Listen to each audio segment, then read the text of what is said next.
Good morning student Gyanjyoti digital ক্লাছলৈ সকলোকে স্বাগতম জনাইছোঁ। আমি আজি পঢ়িবলৈ লোৱা টপিকটো হ'ল পোহৰৰ প্ৰতিহৰণ। পোহৰৰ প্ৰতিহৰণ কাক বোলে আমি সেইটো ওপৰত আজি ডিছকাছ কৰিম আৰু তাক এটা ডেমনষ্ট্ৰেশ্যন টাইপত আমি বুজিব চেষ্টা কৰিম, যাতে আমি কম সময়ত তাক মুখস্থ নকৰাকৈ কেনেকৈ বুজি আমি লিখিব পাৰোঁ সেইটোৰ ওপৰত আজি আমি চাম। পোহৰ প্ৰতিহৰণ কাক বোলে চাব গ'লে পোহৰ প্ৰতিহৰণ এনেকুৱা এটা বস্তু আছে, যেনেকৈ আমাৰ প্ৰতিফলন হৈছিলে। প্ৰতিফলন কেনেকৈ হৈছিলে? পোহৰ এটা মাধ্যমৰ পৰা আহিছিলে, কোনোবা এটা বস্তুত পৰিছিলে, পৰি পিনি সি বেলেগ এফালে ফাটি গৈছিলে বা প্ৰতিফলিত হৈছিলে। আমি তেনেকৈ পোহৰৰ প্ৰতিফলনটোক বুজি পাইছিলোঁ। এতিয়া প্ৰতিহৰণটো তেনেকুৱা বস্তুৱেই।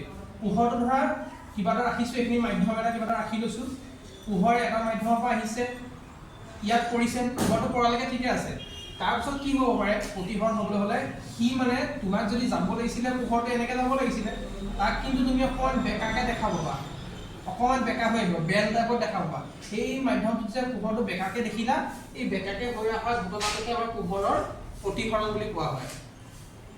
যেনে এক্সাম্পল হিচাপে যদি চাব যোৱা, আমিতো নৰ্মেলটো আছে, আমাৰ গ্লাছ লেব আছে, গ্লাছ লেবত চাব পাৰোঁ পোহৰ এটা মাৰি পিনি। মই দেখাম অলপ পাছতে দেখাই আছোঁ তোমালোকক। আৰু এটা আছে, ভাবাচোন তোমালোকে ধৰা গ্লাছ এটাত, চিচাৰ গ্লাছ এটাত পানী অলপ ল'লা, পানী অলপ লৈ পিনি তাত তুমি কলম বা এনেকৈ ৰড এডাল ভৰাই দিবাচোন, চাবা তলত চাবা পোহৰটো আহিছে, আহি পিনি তোমাৰ যাব লাগিছিলে এনেকৈ, কিন্তু অকণমান বেকা বেকা দেখা নিচিনা দেখিবা। সেই চাবা হয়নে নহয়? মোৰ ওচৰত আছে, মই এক্সাম্পল এটা কৰি দেখাইছোঁ তোমালোকক, সেইটো চাই ল'বা। চোৱা, এইটো মোৰ বিকাৰ এটা লোৱা আছে, মই মোৰ ওচৰত অলৰেডি আছে এইকেইটা বস্তু, আৰু গ্লাছ ৰড এটা আছে। ৰডডাল মই ইয়াত কি কৰিছোঁ, ডুবাই দিছোঁ। চোৱাচোন কি দেখা পাইছা, ডুবা মাত্ৰকে। এইফালৰ পৰা এইটো ভাবি লোৱা, এডাল পোহৰটো আহিছে, আহি পিনি তোমাৰ তাত পৰিছে, যাব লাগিছিলে এইফালেদি, কিন্তু গৈছে অকণমান বেণ্ড হৈ পিনি এনেকৈ তলেদি গৈছে, হয়নে? ছবিটো যেতিয়া আমি আঁকিম তেতিয়া আৰু ভালকৈ বুজি পাবা। এইটোকে কয় পোহৰৰ কি প্ৰতিহৰণ। পোহৰটো যাব লাগে এটা মাধ্যমেৰে, কিন্তু যাই বেকা হৈ পিনি গুচি যায়, তেনেকৈ কয় পোহৰৰ প্ৰতিহৰণ। আৰু ডেফিনেশ্যনটো আমি লিখিব লাগে, ডেফিনেশ্যনটো লিখি লওঁ। প্ৰতিহৰণ কাক বোলে কৈছিলোঁ, লিখা আছে চোৱা, পোহৰ প্ৰতিহৰণ এটা মাধ্যমৰ পৰা আন এটা মাধ্যমলৈ পোহৰ বেকাকৈ গ'লে, ধৰি লোৱা এটা মাধ্যম যেনিবা আমি এইটো ধৰি লৈছোঁ, মাধ্যমটো এইটো ধৰি লৈছোঁ, ইয়াত কি কৈছে, এটা মাধ্যমৰ পৰা আন এটা মাধ্যমলৈ পোহৰ বেকাকৈ গ'লে, এটা মাধ্যমৰ পৰা এইটো পোহৰটো আহিছে, আনটো এইটো এটা মাধ্যম, এইটো এটা মাধ্যম, এইটো এটা মাধ্যম, এইটো একম মাধ্যম যেনিবা মাধ্যম, এইটো দ্বিতীয় মাধ্যম।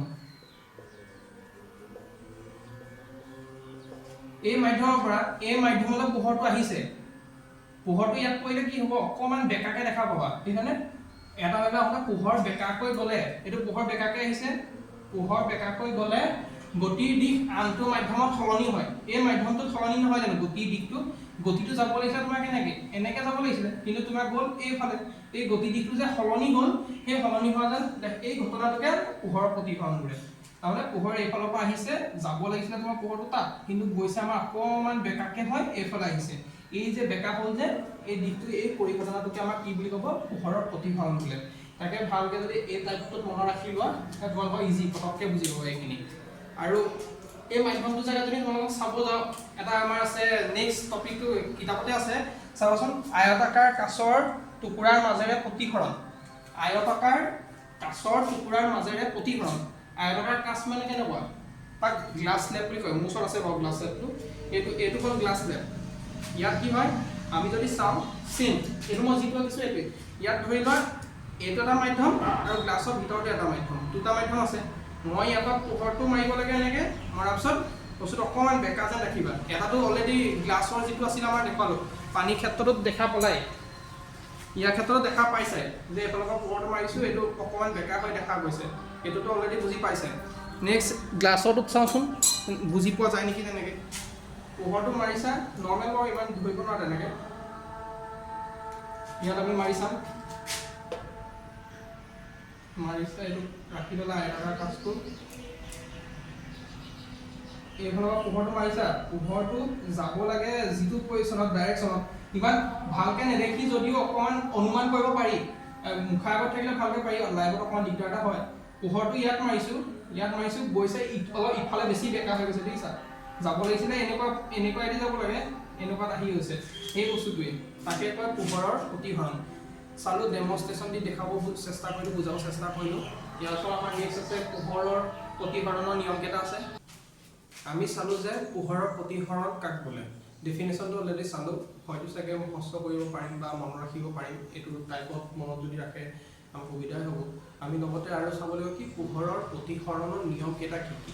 পোহৰৰ প্ৰতিসৰণৰ নিয়মকেইটা কি কি অলৰেডি মই লিখিলোঁ। পোহৰৰ প্ৰতিসৰণৰ নিয়মকেইটা ভিডিঅ'টো প্লে কৰি পিনি যদি লিখি থাকোঁ কি হয়, টাইমটো বেছি যায়, ভিডিঅ'টো বহুত দীঘল হৈ যায়। গতিকে মই ষ্টপ কৰি ভিডিঅ'টো লিখি ল'লোঁ সেইকেইটা। ইয়াক মই খালি বুজাই দিছোঁ, চাই ল'ব। এতিয়া ইয়াৰ আমাৰ কি কৈছে, মই দুটা মাধ্যম দেখাইছিলোঁ, দুটা স্বচ্ছ মাধ্যমতে হয় এইখিনি। এতিয়া লিখিছে যে পোহৰৰ প্ৰতিসৰণৰ নিয়মকেইটা কি কি। নিয়মকেইটা হ'ল কি, আপতিত ৰশ্মি, প্ৰতিফলিত ৰশ্মি আৰু স্বচ্ছ মাধ্যম দুটাৰ সন্ধিতলৰ আপতন বিন্দুত টনা লম্ব একেখন সমতলত থাকে। পঢ়োতে টান যেন লাগিছে, কিন্তু চাব দেই, এইটো এইফালৰ পৰা আহিছে নে? আগতে আমি কি কৈছিলোঁ, এইখন এখন যদি মই মাধ্যমৰ সন্ধিতল বুলি ধৰি লওঁ, এইডাল কি ৰশ্মি হ'ব? আপতিত ৰশ্মি হ'বনে? আপতিত ৰশ্মি। আৰু প্ৰতিফলন কোনডাল হৈছে? এইডাল প্ৰতিফলন হৈছে, সেইডাল কি বুলি ক'ব পাৰোঁ মই? ইফালে লিখিছোঁ প্ৰতিফলিত ৰশ্মি। চাবলৈ গ'লে চেম কথাটোৱে কৈছে। আমি প্ৰতিফলনত যেনেকৈ কৈছিলোঁ যে আপতিত ৰশ্মি, প্ৰতিফলিত ৰশ্মি আৰু অভিলম্ব একেখন সমতলত থাকে বুলি কৈছিলোঁ, ইয়াতো একেটা কথাই কৈছে যে একেখন সমতলতে থাকে। ইয়াতো লম্ব এটা আমি আঁকিব পাৰোঁ এনেকে। খালি ইয়াত এটা শব্দ নতুনকৈ ভৰাই দিছে কি, স্বচ্ছ মাধ্যম দুটাৰ সন্ধিতল। স্বচ্ছ মাধ্যম দুটা আছে, তেনেহ'লে স্বচ্ছ মাধ্যম দুটা বুলি কৈছে। এটা এইটো স্বচ্ছ মাধ্যম আৰু এটা এইটো স্বচ্ছ মাধ্যম। এই দুটাৰ মাজৰ সন্ধিতল যিটো, সেই সন্ধিতলৰ আপতন বিন্দুত টনা লম্ব বা অভিলম্ব। ইয়াত আমি এতিয়া লম্বটা টানি চাব পাৰোঁ, এনেকৈ এইটো চাইডে আঁকি চালে, এইটো চাইডে আঁকি চালে, তেতিয়া এইডাল আমি কি পাম? আই কোণ এটা পামনে? আৰু এইটো আগত যেনেকৈ কৈছিলোঁ আৰ কোণ দুটা পাই গ'লোঁ। এই কথাটোকে কৈছে যে আপতিত ৰশ্মি, প্ৰতিফলিত ৰশ্মি আৰু এই স্বচ্ছ মাধ্যম দুটাৰ সন্ধিতলত টনা এই লম্বডাল কি হয়, একেখন সমতলতে থাকে, সেইটোৱে কোৱা হৈছে। এতিয়া কথাটো কওঁতে ইজি হৈ গ'ল, দেখিছে? ইনে পঢ়োতে বহুত টান যেন লাগে, কিন্তু যদি আমি চাওঁ চিম্পুল হৈ গুচি গ'ল নিয়মটো। প্ৰথম নিয়মটো কি, আপতিত ৰশ্মি, প্ৰতিফলিত ৰশ্মি আৰু স্বচ্ছ মাধ্যম দুটাৰ সন্ধিতলত টনা অভিলম্বডাল কি হ'ব, একেখন সমতলতে থাকিব। প্ৰথম নিয়ম। দ্বিতীয় নিয়মটো কি কৈছে? দ্বিতীয় নিয়মটো কৈছে যে পোহৰৰ বাবে আপতন কোণৰ sin i আৰু প্ৰতিফলন কোণৰ sin r অনুপাত সদায় ধ্ৰুৱক হ'ব। আমি কৈছে, আমি এটা পালোনে? কৈছিলোঁ যে কৰা মাত্ৰকে আমি দুটা কোণ পাইছোঁ। এটা এইটো পাইছোঁ i কোণ, এইটো r কোণ। i কোণটোক আমি আগতে কি ধৰিছিলোঁ? আপতন কোণ। এই কোণটোৰ নাম হ'ল আপতন কোণ। আপতন কোণ। তাৰমানে আমি আপতন কোণটোক i ধৰোঁ আৰু ইয়াৰ এইটো কি বুলি ধৰোঁ? প্ৰতিফলন কোণ। প্ৰতিফলন কোণ। এই কোণ দুটা, ইয়াক আমি r ধৰোঁ। ইয়াক কৈছে যে এহে দুটাৰ অনুপাতটো আমাৰ কি হ'ব? এটা ধ্ৰুৱক হ'ব। এইটোৱে তাৰমানে sin i by sin r equal to ধ্ৰুৱক। এইটোকে আমাৰ এটা ফৰ্মুলা ধৰি লৈছে। একো দিগদাৰ নাই, বুজি পটককৈ পাইছে যে আপতন কোণ আৰু প্ৰতিফলন কোণৰ অনুপাত দুটা আমাৰ কি হ'ব? এটা ধ্ৰুৱক হ'ব। চিম্পুলকৈ কথাকেইটা এই দুটা মনত ৰাখিব, ভালকৈ পঢ়িব এইখিনি। ইয়াৰ ওপৰত কুৱেশ্যন আহে, বহুতখিনি অহা দেখা গৈছেও। ইয়াৰ ভালকৈ পোহৰৰ প্ৰতিফলন বস্তুটো কি হয় ভালকৈ এবাৰ আকৌ চাব, মেমৰাইজ কৰিব পাৰিব, ইজি, বেছি টান নহয়। ধন্যবাদ, থেংক ইউ, বাই বাই।